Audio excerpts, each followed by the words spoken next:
Awalnya sih memang saya tidak punya pilihan lain ya.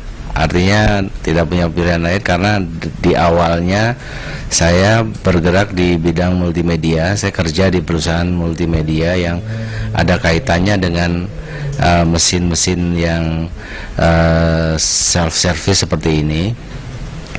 Nah, kemudian saya keluar dari perusahaan tersebut dan saya harus survive, dan makanya saya harus membuat sesuatu yang berbasis dengan teknologi yang sudah pernah saya akrabi sebelumnya. Barang ATM itu ataupun mesin transaksi lain yang untuk bank itu didominasi oleh asing.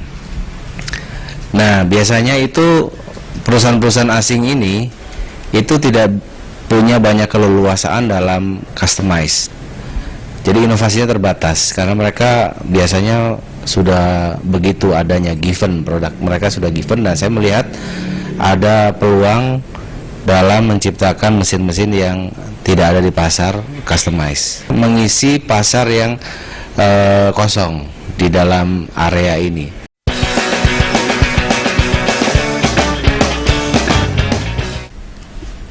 Adalah faktor survival yang membuat kita berani.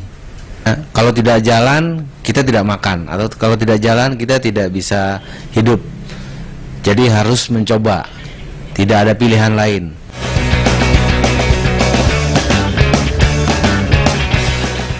Kita harus profesional pertama, lalu kita harus jujur. Yang paling penting itu jujur.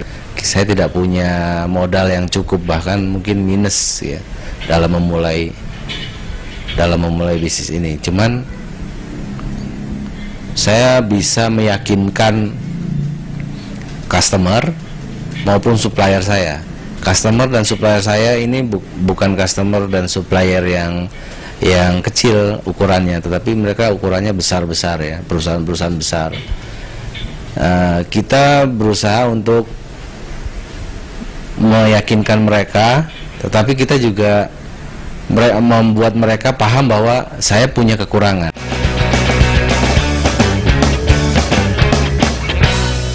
Dan mereka tidak sembarangan memilih buyer gitu. Nah, ini suatu tantangan. Lalu kita juga perlu penguasaan bahasa Inggris kita harus sangat bagus. Kita juga perlu korespondensi, teknik korespondensi yang benar. Mereka justru mau membantu lebih dengan kejujuran kita itu. Kita memohon untuk mendapatkan pembayaran down payment yang lebih besar daripada biasanya karena modal kita kurang. Nah, itu awal-awal yang saya lakukan, dan itu membuat ternyata membuahkan hasil. Berbicara dengan supplier asing, kita sudah jelas fokus bahwa produk yang kita butuhkan adalah A, B, C, D, lalu teknologinya ini, dan kita dukung juga dengan marketing kit kita ya. Misalnya website kita sudah kita siapkan sehingga apabila mereka ingin mempelajari kita, mereka bisa membaca website kita.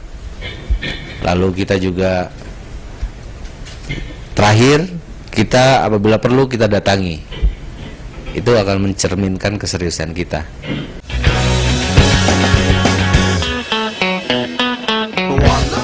Mahasiswa saya harapkan untuk berani mencoba, tidak terlena dalam comfort zone, karena daerah yang aman, daerah yang nyaman ya.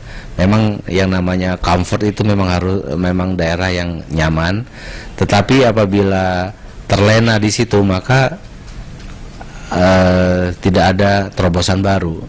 Bila seseorang ingin menjadi entrepreneur, mereka harus berani mencoba hal yang baru dan tidak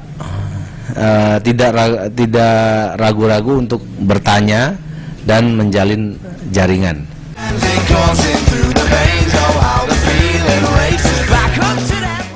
Perguruan tinggi saya harapkan bisa memberi jalan bagi mahasiswa untuk mencoba berwirausaha ya. bisa dengan cara matchmaking antara mahasiswanya dengan industri, atau rajin membuat event yang menggabungkan interaksi antara pendidikan dengan industri gitu. Tapi intinya memang harus dipersering, karena industri kadang-kadang punya visi A tetapi pendidikan visinya B, jadi ini tidak nyambung. In the play, it's slightly easier to think what to say.